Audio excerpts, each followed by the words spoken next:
In this video, we're going to cover the new updated quiz tool. I'm going to go to Activities, Quizzes, and I'm going to create a new quiz.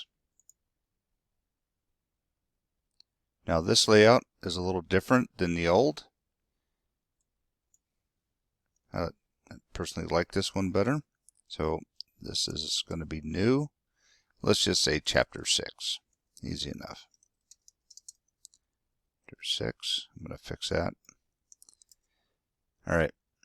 Right here, I have 0 points. It's not in the gradebook. If I click on this, I'm going to add it to the gradebook, and now it's going to ask me how many points. All right. Now, if I have my gradebook built already, I probably want to make sure that I have it linked to the appropriate category. So Chapter 6, I'm going to choose a grade category, Quizzes, and OK. That way, when it gets populated automatically into the gradebook, it will go into the appropriate category and stay organized. Due date. Due dates are soft. Okay.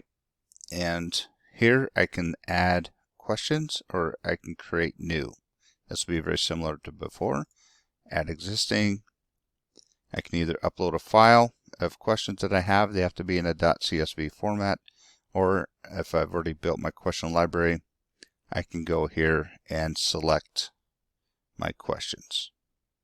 Okay, let's just select that one, import that section, and now I have questions automatically generated there.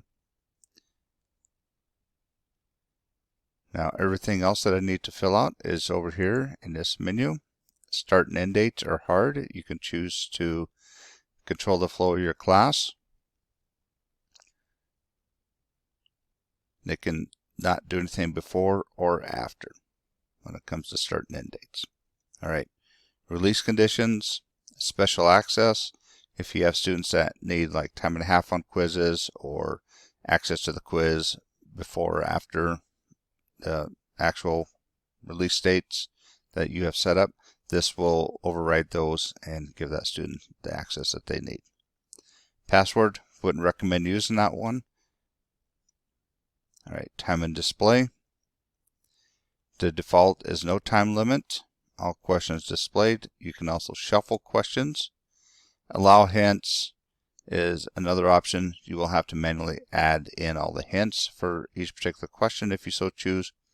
This one here, we don't recommend using this because it will disable the student's email for all of their courses, not just yours. So we don't recommend choosing this one. Attempts and completion. Right now we have 1 attempt allowed. You can click in here and go more. If I want to do 2 and then maybe average of all attempts, etc. Notification email. This would be if you wanted to receive a notification every time a student completed a quiz. Most instructors opt out of that. Evaluation and feedback. Here I can have my results auto-published to the gradebook, and also when the students complete the quiz, you can show them the grade and also narrow it down here if you want them to be able to see questions that they missed, and that way they can improve.